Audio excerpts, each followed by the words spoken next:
Sir, Abhimanyu को 6 लोगों ने मारा था। उनके नाम द्रोणाचार्य, कर्ण, कृपाचार्य, कृतवर्मा, अश्वत्थामा और शकुनी। सर, आज भी चक्रव्यूह के बीच में 6 लोग हैं। सर, चक्रव्यूह के बिल्कुल सेंटर में, चक्रव्यूह में हजारों लोग होते हैं सर, मगर उसके बिल्कुल सेंटर में 6 लोग कंट्रोल करते हैं। तो जैसे उस टाइम 6 लोग कंट्रोल करते थे, वैसे आज भी 6 लोग कंट्रोल कर रहे हैं। चक्रव्यूह को नरेंद्र मोदी जी, अमित शाह जी, मोहन भगवत जी, अजीत डोभाल जी, अंबानी और अदानी जी कंट्रोल कर रहे हैं। स्पीकर सर, हजारों साल पहले हरियाणा में कुरुक्षेत्र में एक युवा को, अभिमन्यु को 6 लोगों ने चक्रव्यूह में मारा था। 6 चक्रव्यूह में फंसाकर मारा था। सर, चक्रव्यूह के अंदर डर होता है, हिंसा होती है, और अभिमन्यु को चक्रव्यूह में फंसाकर, ट्रैप कर 6 लोगों ने मारा। मैंने चक्रव्यूह के बारे में थोड़ी रिसर्च की और पता लगा कि चक्रव्यूह का एक दूसरा नाम होता है पद्मव्यूह, मतलब लोटस फॉर्मेशन।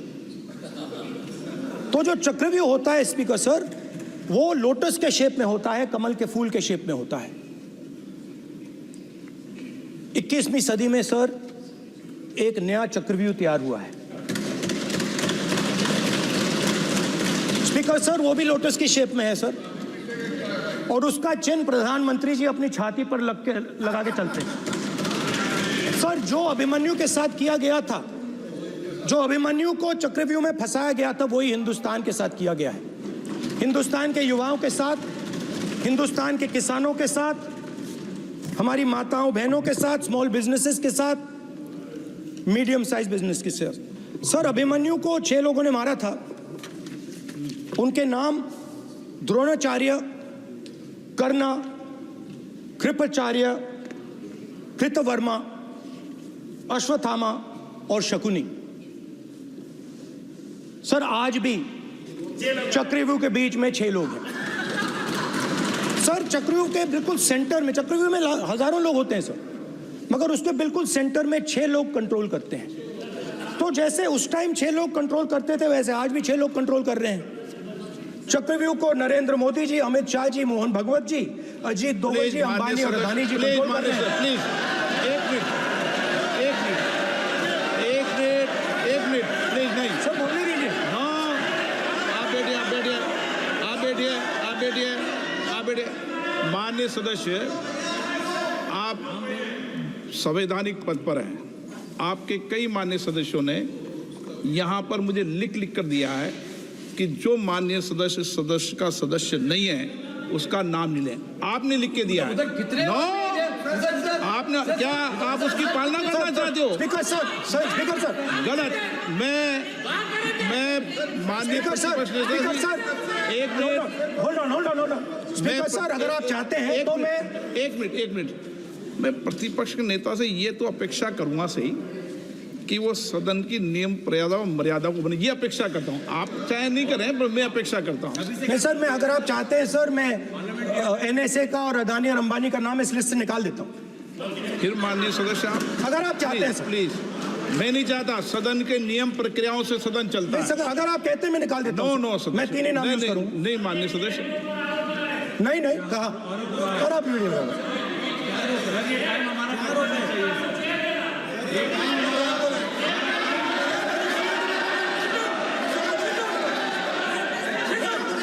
मत उठिए सब प्लीज, या आप समझाइए उनको। हाँ, आप Speaker sir, the Chakravyu that has captured India has 3 forces behind it. First is the idea of monopoly capital, that 2 people should be allowed to own the entire Indian wealth. So one element of the Chakravyuh is coming from the concentration of financial power. The second element, sir, मैं budget को explain कर रहा हूँ sir, मैं आ रहा हूँ, वहीं आ रहा हूँ sir. So one element is financial power. The second element is the institutions, the agencies, CBI, ED, Income Tax Department of this nation, and the third is the political executive. Speaker sir, these three together are at the heart of the Chakravyuh, and they have devastated this country. Speaker sir, my expectation was that this budget would weaken the power of this Chakravyuh, that this budget would help the farmers of this country, would help the youth of this country, would help the laborers, the small businesses of this country. But what I have seen is that this budget, the sole aim of this budget, इसकी जो नियत है, it is to strengthen this framework, the framework of big business, monopoly business, the framework of a political monopoly that destroys the democratic structure, and finally the framework of what one can call the deep state or the agencies. And the result of this has been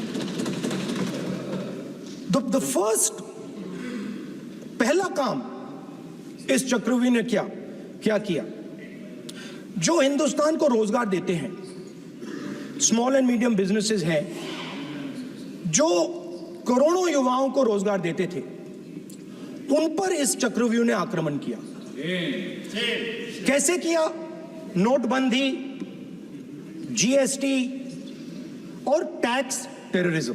आप लोग आतंकवाद की बात करते हो, पूरे देश में अगर कोई भी व्यक्ति छोटा बिजनेस चलाता है तो रात को उसको फोन कॉल आता है इनकम टैक्स डिपार्टमेंट से, जीएसटी से, और टैक्स टेररिज्म का वो शिकार बनता है.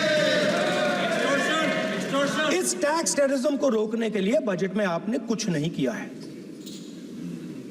तो टैक्स टेररिज्म के कारण और ये जो आपकी नीतियां हैं, जो आपने कोविड के समय बड़े बिजनेसेस की मदद की और जो स्मॉल एंड मीडियम बिजनेसेस थे उनको खत्म किया, उसके कारण आज हिंदुस्तान के युवाओं को रोजगार नहीं मिल सकता है. बिल्कुल एक युवा को रोजगार नहीं मिल सकता है. अब फाइनेंस मिनिस्टर बैठी हैं, अब युवाओं के लिए आपने क्या किया? बजट में आपने इंटर्नशिप प्रोग्राम की बात करी, और ये शायद एक मजाक है, क्योंकि आपने कहा कि ये इंटर्नशिप प्रोग्राम सिर्फ हिंदुस्तान की 500 सबसे बड़ी कंपनियों में होगा, और 99% जो हमारे युवा हैं उनको इस इंटर्नशिप प्रोग्राम से कुछ लेना देना नहीं, कोई फायदा नहीं होने वाला है. तो आपने पहले टांग तोड़ दी और उसके ऊपर आप बैंडेड लगाने की कोशिश कर रहे हैं. मेन मुद्दा आज युवाओं का एग्जाम पेपर लीक है. जहां भी हम जाते हैं, आपने बेरोजगारी का चक्रव्यूह बना दिया इनके लिए, और जहां भी हम जाते हैं वो कहते हैं देखिए बेरोजगारी है मगर पेपर लीक भी होता है. तो आपने एक साइड पेपर लीक चक्रव्यूह, दूसरी साइड बेरोजगारी चक्रव्यूह. पेपर लीक मैं आपको बताता हूं 10 साल में 70 बार हुआ है. अगर आप जानना चाहते हैं, अगर आप जानना चाहते हैं 10 साल में 70 बार हुआ है. तो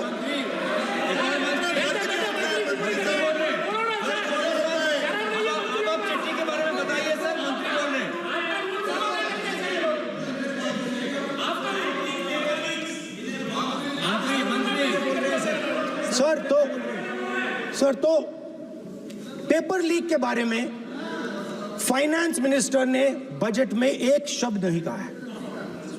युवाओं के लिए पेपर लीक सबसे जरूरी मुद्दा है, उन्होंने एक शब्द नहीं कहा है पेपर लीक के बारे में.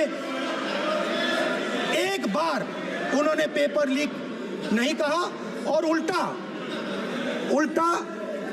जो एजुकेशन बजट में पैसा देना चाहिए था वो आपने 20 साल में सबसे कम पैसा दिया है। 2.5% of budget is gone to education. Sir दूसरी तरफ आपने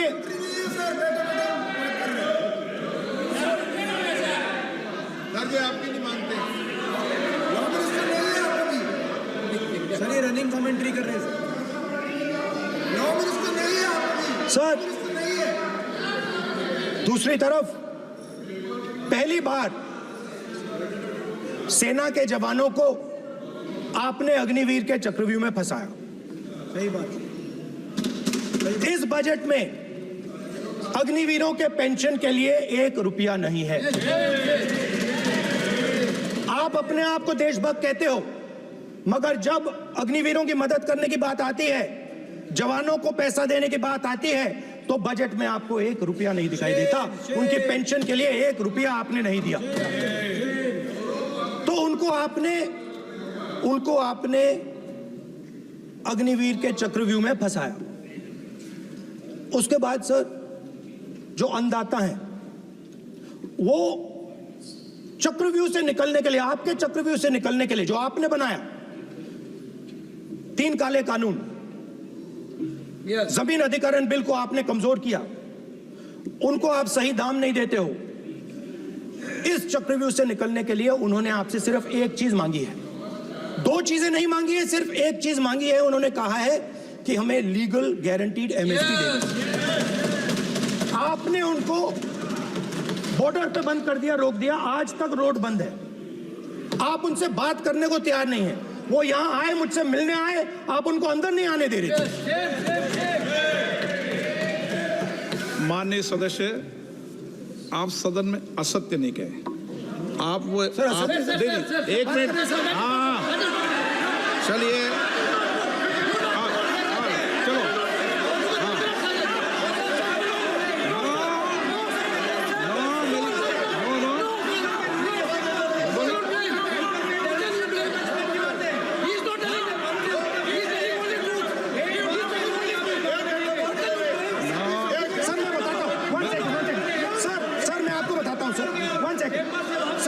फैक्ट बताता हूं सर, जो मुझे एक सेकंड, हाँ बता। मैं आपको फैक्ट बताता हूं, फिर आप मुझे करेक्ट कर दीजिए।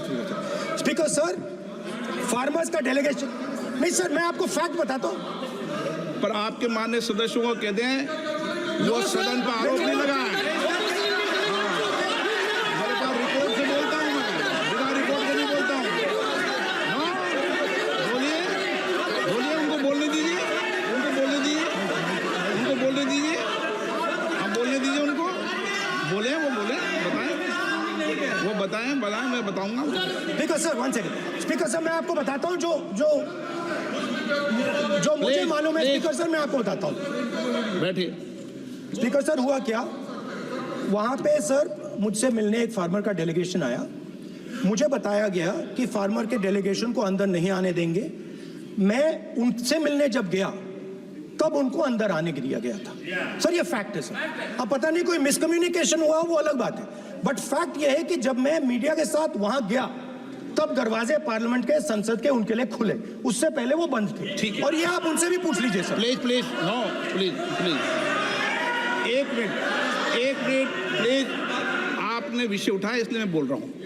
ऐसे तो सदन की व्यवस्थाओं पर सवाल नहीं उठाना चाहिए।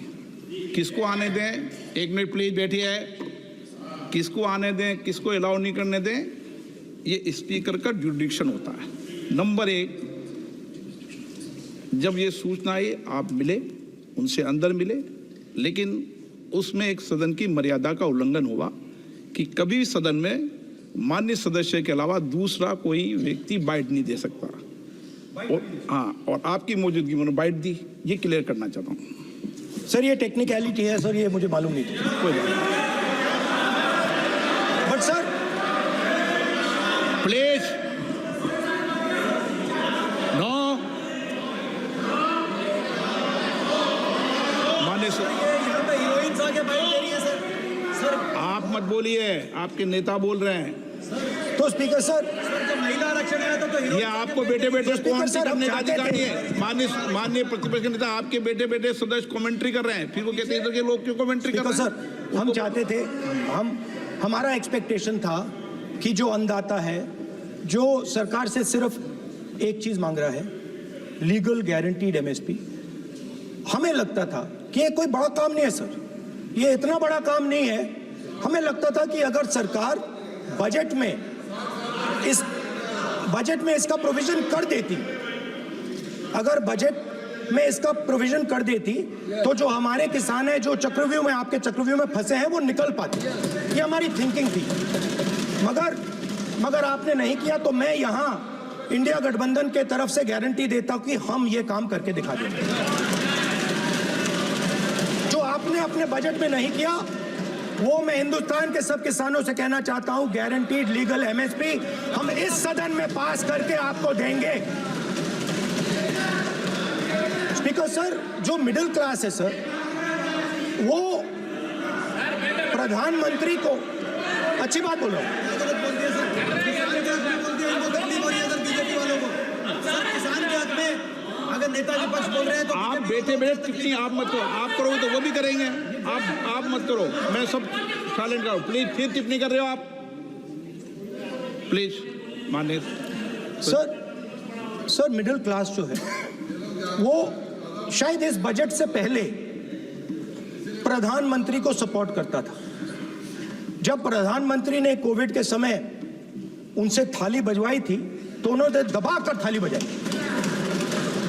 धड़ धड़ धड़ धड़ धड़ थाली बजा बजाई। हमें अजीब लगा, मगर प्रधानमंत्री ने मिडिल क्लास को ऑर्डर दिया, तो मिडिल क्लास ने थाली बजाई। उसके बाद प्रधानमंत्री ने उसी मिडिल क्लास से कहा, मोबाइल फोन की लाइट जलाओ, और मोबाइल फोन की लाइट जली। मिडिल क्लास ने, पूरे हिंदुस्तान में मिडिल क्लास ने मोबाइल फोन की लाइट जला दी। अब इस बजट में आपने उसी मिडिल क्लास के एक छुरा पीठ में मारा, दूसरा छुरा छाती में, एक इधर मारा और एक इधर मारा। इंडेक्सेशन जो आपने कैंसिल की, वो पीठ में छुरा था, और जो कैपिटल गेन्स टैक्स आपने बढ़ाया, वो छाती में छुरा। आपने long term capital gains tax को 10% से 12.5% किया, यहां छाती मारी, यहां छुरी मारी, और शॉर्ट टर्म को 15 से 20% छुरी मारी। दुख की बात है, मगर इसमें एक इंडिया गठबंधन के लिए एक हिडन बेनिफिट है। मिडिल क्लास अब आपको छोड़ने जा रही है और इस साइड आ रही है। तो मेरा कहना है, जहां भी आपको मौका मिलता है, आप चक्रव्यूह बना देते हो। एक चांस मिलता है, आप चक्रव्यूह बना देते हो। हम चक्रव्यूह तोड़ने का काम करते हैं। हमारे बजट में किसान का कर्जा माफ हुआ, चक्रव्यूह तोड़ा। मनरेगा हुआ, चक्रव्यूह तोड़ा। तो हम चक्रव्यूह तोड़ने का काम करते हैं, आप चक्रव्यूह बनाने का काम करते हो। आप चाहते हो कि हिंदुस्तान छोटे छोटे खांचों में रहे, और हिंदुस्तान के गरीब लोग सपना ना देख पाए। सिर्फ अदानी और अंबानी। अरे क्या सर मैं सर कैसे बोलूं सर? माननीय सदस्य, एक मिनट सर